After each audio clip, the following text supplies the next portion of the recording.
After 3 long weeks in the hospital, I was finally discharged. My body had healed, but my heart still carried the weight of everything that had happened.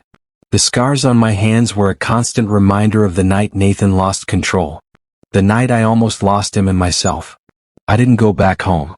Instead, I moved to a nearby town, close enough to keep in touch with my sisters but far enough to escape the memories. I found a small apartment and took a job at a local cafe, trying to convince myself that this was a fresh start, that I was free. But no matter how hard I tried, I couldn't escape him. Nathan's voice still echoed in my head. His touch, his laugh, the way he looked at me like I was the only thing keeping him sane, it haunted me. Then 2 months later, a letter arrived. At first, I thought it was from my sisters. But when I opened it and saw the handwriting, my breath caught in my throat. My hands trembled as I unfolded the paper, my heart racing. It was a letter from Nathan. Emilio, I don't know if you'll ever read this, but I need you to know that I'm sorry. I never wanted to hurt you. I can't forgive myself for what I did that night. I wake up every day hoping to see you, but you're not here. I really miss you. Please, if there's even a small part of you that still cares, come back to me. I stared at his name at the bottom of the letter, my chest tightening. For a moment, I let myself imagine it, going back, seeing him again, feeling his arms around me. But then reality crashed in. His mother. Would she even let me near him after everything that happened? I sighed and folded the letter, placing it inside the drawer of my nightstand. I had to move on. I had to build a life for myself. But deep down, I knew the truth.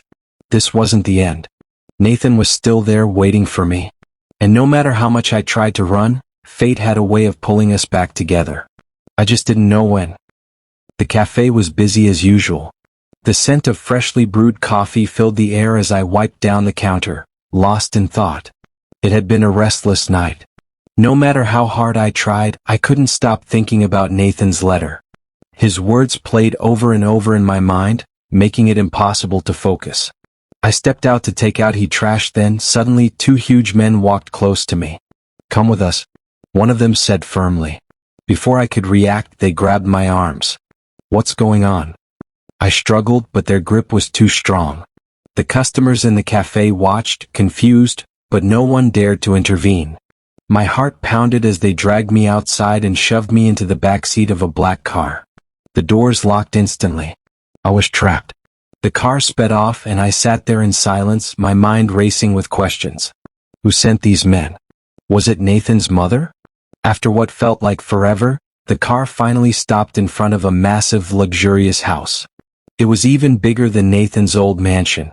The men led me inside, and I barely had time to take in my surroundings before the door opened. A man walked in. He was dressed in a neat suit, his dark hair styled perfectly, his piercing eyes locked onto mine. And then he smiled. I felt my breath hitch. Nathan? I whispered. Before I knew it, I ran toward him, wrapping my arms around him in a tight embrace.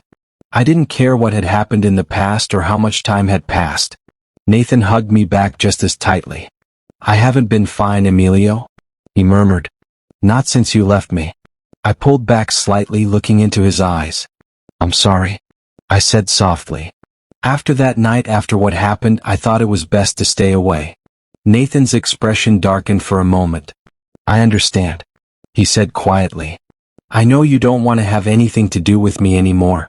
No, please. I cut him off. That's not true. Nathan's eyes widened in surprise. I sighed. I just didn't know if your mother would ever let me see you again. And I was scared, Nathan. Scared that things would never change. Nathan reached out and cupped my face gently. Things have changed, Emilio. I promise. That's why I brought you here. I swallowed hard, feeling a mix of emotions swirling inside me. I didn't know what Nathan had planned.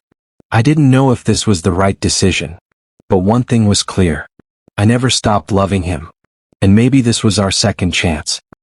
That night, I stayed with Nathan. It felt surreal being in his arms again, feeling the warmth of his body against mine. We lay in bed, wrapped around each other, as if afraid that letting go would mean losing everything we had. Nathan kissed me, soft at first, then deeper, more desperate, as if he was trying to make up for all the lost time. I melted into him, surrendering to the moment. As the early morning light peeked through the curtains, Nathan suddenly sat up, his fingers tracing circles on my arm. "Come with me, Emilio," he said, his voice barely above a whisper. I blinked, still groggy. "Go where?" "Away from here. Somewhere far. We'll start a new life, just the two of us," Nathan said. I sat up, searching his eyes. He was serious. "Nathan, your mother would never allow that," I muttered. "She'd do anything to keep us apart." Nathan scoffed, running a hand through his hair. "She wouldn't dare to keep us apart anymore."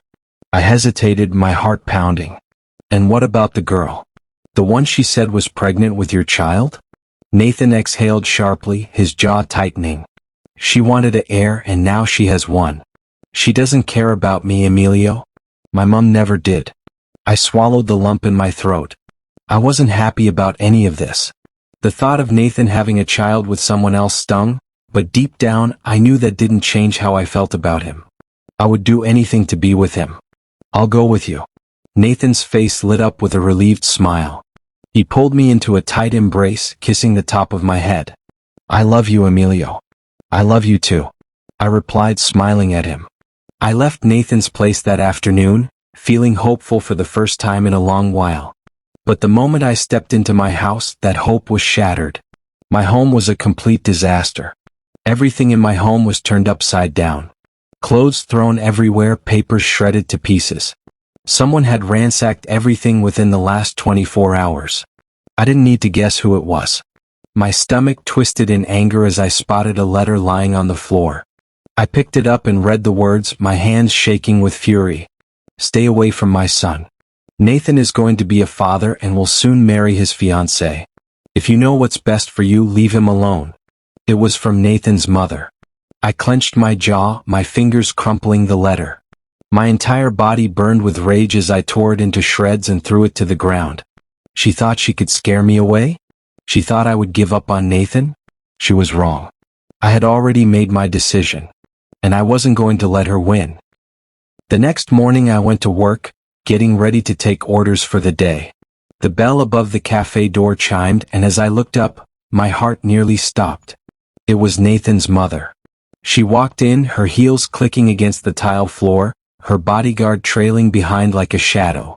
Her eyes, sharp and calculating, met mine, and I felt like I was being hunted. I swallowed hard, forcing a polite smile. She didn't return my smile. "We need to talk." I gestured toward a booth by the window. "Have a seat. Can I get you something? Coffee or tea?" She sat down but waved me off. "I didn't come here for drinks." Of course she didn't. I took the seat across from her, bracing myself for whatever she had planned. She reached into her purse, pulled out a thick white envelope, and slid it across the table toward me. A bad feeling settled in my stomach.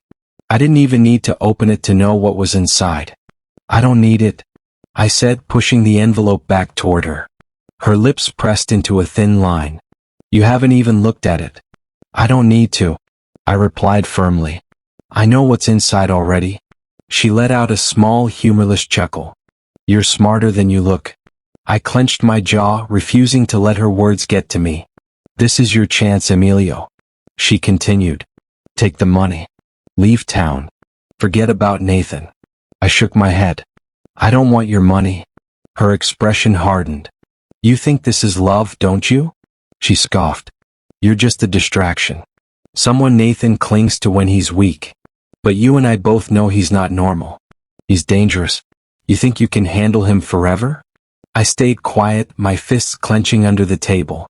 "You'll regret this," she warned, her voice low and sharp. With that, she stood up, snapped her fingers, and her bodyguard immediately followed her toward the door. I watched as she left, the cafe door slamming behind her. A long, shaky breath left my lips. Nathan's mother wasn't just warning me. She was threatening me. But no matter what she said, I had already made my decision. I wasn't leaving Nathan. Later that night, my phone buzzed with a message. "Nathan, get your things ready. We leave tomorrow." A rush of emotions flooded me, fear, excitement, anticipation. There was no turning back now. I was ready.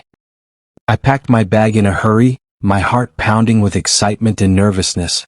Nathan and I were finally leaving this place behind. A fresh start, just the two of us. I hailed a vehicle and gave the driver the location Nathan had sent me.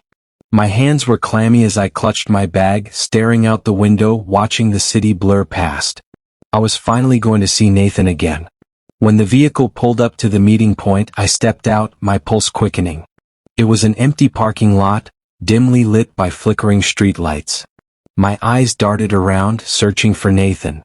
Then I heard someone laughing. My stomach twisted as I turned toward the sound. Nathan's mother stood a few feet away, her arms crossed over her chest, a smirk playing on her lips. Panic surged through me. "Where is Nathan?" I demanded. She only chuckled. "Oh, Emilio. Did you really think you could take my son away from me so easily?" My breath hitched. "You tricked me." She took a step forward, her expression darkening. "I gave you a chance to leave peacefully. I even offered you money. But no, you had to be stubborn." She tilted her head, eyes gleaming with cruelty. "So now I'll take the other route." I took a shaky step back. "What do you mean?" She snapped her fingers. A bodyguard stepped forward, his hand gripping a gun. I felt a cold shiver run through my veins. "I love Nathan. If you do this and he finds out, he'll never forgive you." Nathan's mother laughed, her lips curling in disgust. "You think I care? Do you know what that boy did to me?" She tilted her head, and that was when I saw it, her left cheek now marred by deep scars. I gasped. "That night, when he lost control," she continued bitterly, "if he wasn't my son, I would have made him pay dearly for ruining my face." She turned to the bodyguard, her voice void of emotion. "Do it now." Time slowed. The bodyguard reached for his gun, pulling it from its holster. My entire body froze.